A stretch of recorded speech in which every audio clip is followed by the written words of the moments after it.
지난 영상에서 이 수소 밸류체인 5가지 중에 3가지를 먼저 설명드렸는데요. 간단히 요약을 해보면 수소 밸류체인은 크게 생산, 저장, 운송, 충전, 활용 이렇게 5가지로 구분할 수 있으며, 최근 전 세계적으로 전력 소비량이 엄청나게 늘어나면서 석탄을 대체할 수 있는 미래 에너지로 수소 에너지가 부각받고 있습니다. 그리고 이번 영상에서는 나머지 2가지 밸류체인을 마저 알아보고 수소 산업 활성화 시 수혜가 되는 사업 부분과 관련 기업에 대해서 알아보도록 하겠습니다. 앞선 영상의 운송에 이어서 4번째 밸류체인은 이 수소 충전 사업으로서, 이건 앞선 단계에서 운송해온 수소를 충전소에 공급받는 거를 생각하시면 되는데, 현재는 이 충전소를 구축하는 비용이 약 30억 원이나 될 정도로 굉장히 비싸고, 유지 비용 역시 2억에서 3억 원이 넘는 돈이 들기 때문에 정부의 지원이 있다고는 하지만 대기업이 아니고서야 이런 큰 금전적인 리스크를 감당하기가 쉽지가 않습니다. 뿐만 아니라 충전소를 구축하는 데 필요한 부품들의 핵심 기술력 역시 대부분 해외 기술력이기 때문에 국내 기업들의 국산화가 어느 정도 진전되기 전까지는 쉽사리 늘어나기가 어려울 것으로 보입니다. 현재까지는 이 부면에서 의미 있는 성장을 보이는 기업은 효성중공업인데요. 국내 수소 충전소 점유율 1위를 기록하고 있으며, 추후 정부가 얼마나 지원을 해주느냐에 따라서 이 효성중공업의 수소 충전소 사업 역시 비례해서 성장할 것입니다. 자, 그리고 드디어 마지막 밸류체인인 활용 부문만 남았는데요. 현재는 크게 2가지 부문으로 나뉘어 집중적으로 활용을 할 계획을 가지고 있습니다. 한 가지는 현대차를 필두로 한 수소 모빌리티 산업이고, 또 한 가지는 두산 퓨얼셀을 필두로 한 수소 연료 전지 사업 부문입니다. 먼저 수소 모빌리티 사업 중 가장 보급화 가능성이 빠른 수소차 같은 경우, 단순히 수소 에너지로 차가 움직인다라고만 알고 있는데, 간단히 수소차의 원리에 대해서 설명을 드리면, 자동차가 외부에서 공기를 흡입하면 이렇게 흡입된 공기에 산소와 수소를 연료전지에 공급을 합니다. 그런 다음 이 둘을 연료전지를 통해 화학 반응을 일으키게 되면 전기와 물이 발생하는데, 이렇게 발생한 전기는 모터에 공급이 되고 물은 외부로 배출이 됩니다. 이로 인해 결국 차가 움직이게 되는 원리인데요.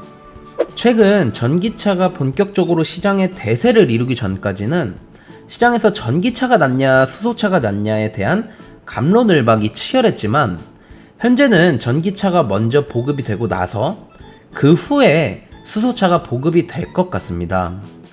물론 수소차는 정부의 보조금 정책에 힘입어 판매량이 증가하고 있기는 하지만, 수소차가 대중적으로 판매가 되려면 크게는 3가지 문제가 해결이 되어야 합니다. 그 첫 번째 문제는 단연 차량 가격의 인하입니다. 지난 시그넷 EV 영상에서도 이야기를 드렸지만, 전기차의 경우 배터리 가격 단가가 하락하면서 대량 생산이 가능해졌기 때문에 전기차 보급률이 늘어났던 것처럼, 현재 수소차 제조 원가의 40에서 50%를 차지하는 연료전지의 가격이 낮아져야지만 수소 모빌리티 산업 역시 커질 수가 있을 것입니다. 그리고 그 제조 원가에서 핵심인 전해질막 양면에 양극과 음극을 바른 형태인 막전극 접합체의 대량 생산에 따른 가격 하락을 지켜봐야 할 것입니다. 현재는 국내 코오롱 인더스트리라는 기업이 이 부문에서 가장 앞서 있기 때문에 최근 주가 추이 역시 좋은 흐름을 보인 이유가 여기에 있었지만, 이 부면은 좀 더 강도 높은 경쟁과 기술 혁신이 필요한 게 실정입니다. 다음으로 이 수소 모빌리티 산업이 빠르게 성장하기 위해서는 수소 가격이 하락해야 합니다.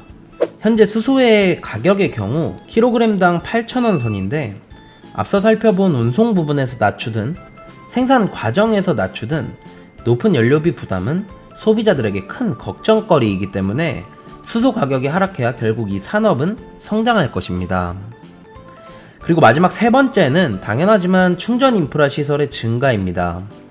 조금만 생각해보면 당연한 얘기지만 어쩔 수 없이 충전할 곳이 마땅치 않다면 당장에 수소차가 메리트가 있다 한들 쉽게 구매를 하지 않을 거고, 특히 자택 또는 직장에서 충전이 가능한 시점이 되기 전까지는 큰 보급률의 상승을 기대하기는 어려울 것으로 보입니다.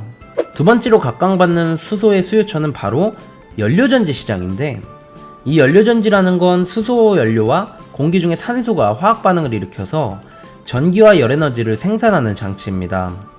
쉽게 설명드려 연료전지 자체가 작은 발전소라고 생각을 하시면 되고, 현재 이 연료전지는 크게 가정용, 발전용, 운송용으로 쓰이고 있는데, 우리나라는 발전용 중심이고 일본은 가정용 중심으로 발전을 했습니다.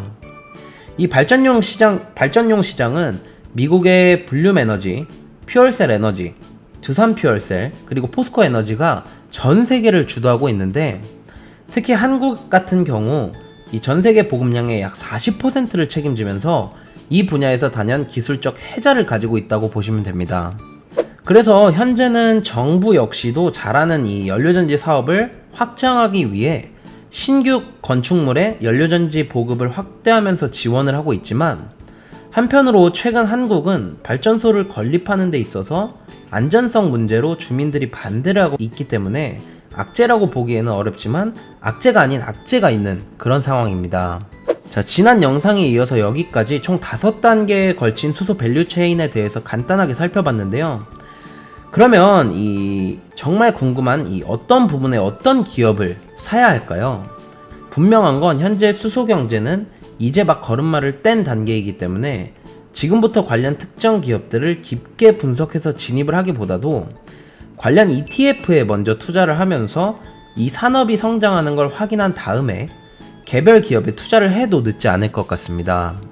곰곰이 생각을 해보면 현재 이 수소 사업이 갑자기 크게 부각된 이유 중 하나는 전 세계적인 흐름도 있지만, 국내의 현대그룹, 두산그룹, 그리고 하나그룹까지 대기업들이 이 시장에 관심을 가지다 보니 주식시장 역시 자연스럽게 그 흐름을 따라간 것이기 때문입니다. 따라서 트레이딩 관점에서 산업의 확장에 따른 기대감을 보고 투자하는 거라면 현재 수소 모빌리티 사업 세계 1위인 현대차와 연료전지 사업을 주도하는 두산 퓨얼셀 정도가 있지만, 산업이 커져가는 걸 확인하면서 투자를 하려고 하시는 분들이라면 좀 더 시간을 두고 산업이 커지는 걸 보면서 진입을 하더라도 늦지 않을 것 같습니다. 총 2편에 걸쳐서 수소 산업에 대해서 한번 알아봤는데요. 수소 산업의 무궁무진한 잠재 성장성을 보고 세계 각국이 수소 시장 경쟁에 합류하고 있는 만큼 미리미리 수소 산업을 이해하고 관심을 가질 필요가 있어 보입니다. 오늘 영상이 도움이 되셨다면 좋아요와 구독 부탁드리고, 영상 및 댓글에 링크로 입장을 하시면 장중에도 많은 정보들을 드리고 있으니까 많은 관심 부탁드립니다.